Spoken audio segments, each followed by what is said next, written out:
ലാ തസ്അലിൽ ഇമാറത നബി സല്ലല്ലാഹു അലൈഹി വസല്ലം തങ്ങൾ പറയുകയുണ്ടായി, നീ അധികാരം ചോദിച്ചു വാങ്ങാൻ പാടില്ല. അധികാരം അങ്ങനെ ആരെങ്കിലോടെങ്കിലും ചോദിച്ചു വാങ്ങിയാൽ അത് നിന്നിലേക്ക് ഏൽപ്പിക്കപ്പെടും. കാരണം ചോദിച്ചു വാങ്ങിയതാണ് അധികാരം. അതിൽ അല്ലാഹുവിന്റെ ഭാഗത്തു നിന്നുള്ള സഹായം കിട്ടുകയില്ല എന്ന ബോധ്യം പ്രവാചകൻ സല്ലല്ലാഹു അലൈഹി വസല്ലം തങ്ങളുടെ ആ ഹദീസിൽ കാണാൻ കഴിയും. മിൻ ഗൈരി മസ്അലത്തി, നീ ചോദിക്കാതെ നിന്നിലേക്ക് ആ അധികാരം എത്തുകയാണെങ്കിൽ നിന്നെ സഹായിക്കപ്പെടുമെന്ന് പ്രവാചകൻ സല്ലല്ലാഹു അലൈഹി വസല്ലം തങ്ങൾ പറയുന്നതായി കാണും. അപ്പോൾ ഓരോ ആളുകൾക്കും ഓരോ സന്ദർഭങ്ങളിലും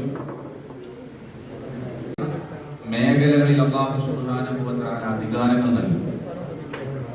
പലപ്പോഴും നമ്മൾ ഉദ്ദേശിക്കാത്ത ആളുകൾക്ക് പോലും ചില സമയങ്ങളിൽ അധികാരം ലഭിക്കാറുണ്ട്. എന്തിനായിരിക്കും അല്ലാഹു സുബ്ഹാനഹു വ തആല അങ്ങനെ അധികാരങ്ങൾ കൊടുക്കുന്നത്? ആ സാഹചര്യത്തെ മനസ്സിലാക്കി, ആ സന്ദർഭത്തെ മനസ്സിലാക്കി അതിനെ തരണം ചെയ്ത് മുന്നോട്ട് പോകാൻ കഴിയുന്ന ഒരു വിഭാഗത്തെ കൊണ്ടുവരിക എന്ന ഉദ്ദേശത്തോടു കൂടെയാണ് അല്ലാഹു സുബ്ഹാനഹു വ തആല അത്തരം ആളുകൾക്ക് അധികാരം കൊടുക്കാറുള്ളത്.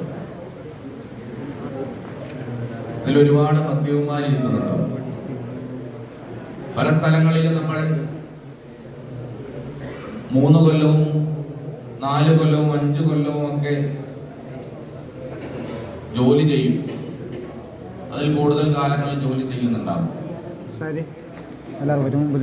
അതിനുശേഷം ചിലപ്പോൾ നമ്മൾ അവിടെ നിന്ന് മാറി മറ്റൊരു സ്ഥലത്തേക്ക് ജോലി മാറുമ്പോൾ ചിലപ്പോൾ മാനസികമായി നമുക്കത് ബുദ്ധിമുട്ടുണ്ടാകാറുണ്ട്. പക്ഷെ ഖത്തീബുമാരായിരിക്കുന്ന ഉസ്താദുമാർക്കറിയാം, അടുത്ത സ്ഥലത്ത് നമ്മൾ ജോലിക്ക് പോകുമ്പോൾ നമുക്ക് തോന്നും മുമ്പത്തേക്കാൾ ബെറ്റർ ഏതാണ്, ഇപ്പൊ ഏറ്റെടുത്ത ഈ ജോലിയാണ് എന്ന് പറഞ്ഞാൽ അവിടെ നമ്മളെ അല്ലാഹു സുബ്ഹാനഹു വ തആല ഏൽപ്പിച്ച പണി തീർന്നു. ഇനി പണിയെടുക്കാൻ ഏറ്റവും ആപ്റ്റായ ആളാരാണ് ഈ മഹലിൽ?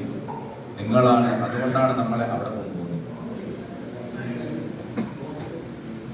അപ്പോൾ അത് പ്രത്യേകിച്ച് ദീനിന്റെ വിഷയം കൂടിയാകുമ്പോൾ അത്തരം ആളുകളെ അതിന്റെ തലപ്പത്തേക്ക് അല്ലാഹു സുബ്ഹാനഹു വ തആല കൊണ്ടുവരുന്നതാണ്. അതുകൊണ്ടാണ് അല്ലാഹുവിന്റെ പ്രവാചകൻ സല്ലല്ലാഹു അലൈഹി വസല്ലം തങ്ങൾ പറഞ്ഞത്, നിങ്ങൾ അധികാരം ചോദിച്ചു വാങ്ങാൻ പാടില്ല. നിങ്ങളിലേക്ക് എത്തുകയാണെങ്കിൽ നിങ്ങൾ എന്ത് ചെയ്യും? സഹായിക്കപ്പെടും.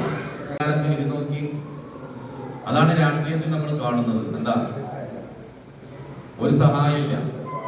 ആ ആള് അധികാരത്തിൽ ഇരുന്ന് കഴിഞ്ഞാൽ പിന്നെ നമ്മുടെ മനസ്സിലെന്താ? എങ്ങനെയെങ്കിലും ഇയാൾ ഇതിൽ നിന്ന് ഇറങ്ങിപ്പോയാൽ മതി എന്നാണ്. നമുക്ക് ചില മുഖങ്ങൾ, രാഷ്ട്രീയത്തിൽ മുഖങ്ങൾ വരുന്നുണ്ടല്ലോ. കാരണം എന്താ? എങ്ങനെയെങ്കിലും അയാൾ ഈ അധികാരത്തിൽ നിന്ന് ഇറങ്ങിയാൽ മാത്രമേ ഈ നാട് രക്ഷപ്പെടുകയുള്ളൂ എന്ന തോന്നൽ നമുക്കുണ്ട്. കാരണം എന്താ? അധികാരം രാഷ്ട്രീയ പാർട്ടികൾ ചോദിച്ചു വാങ്ങുന്നതായതുകൊണ്ടാണ്.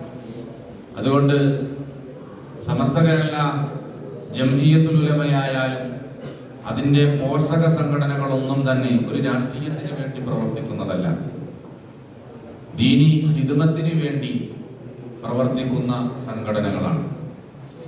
അതുകൊണ്ട് തന്നെ അവർ സ്റ്റേജിലിരുന്നാലും അതിന്റെ പ്രവർത്തകർ വേദിയിലിരുന്നാലും അല്ലെങ്കിൽ സദസ്സിലിരുന്നാലും ഒരുപോലെ തന്നെയാണ്. അവരെല്ലാവരും ഒരുമിച്ച് കൂടുമ്പോഴാണ് ഇതിന് ശക്തി പകരപ്പെടുന്നത് എന്ന തിരിച്ചറിവുണ്ടാകണം. അല്ലാഹു സുബ്ഹാനഹു വ തആല ആ തിരിച്ചറിവോടുകൂടെ പ്രവർത്തിക്കാൻ തൗഫീഖ് നൽകി അനുഗ്രഹിക്കുമാറാകട്ടെ. ബിസ്മില്ലാഹിർ റഹ്മാനിർ റഹീം എന്ന പരിശുദ്ധ നാമത്തിൽ ഈ യോഗം ഉദ്ഘാടനം ചെയ്തതായി അറിയിക്കുന്നു. വആഖിറു ദഅവാന അനിൽ ഹംദുലില്ലാഹി റബ്ബിൽ ആലമീൻ. അസ്സലാമു അലൈക്കും വറഹ്മത്തുള്ളാഹി വബറകാതുഹു.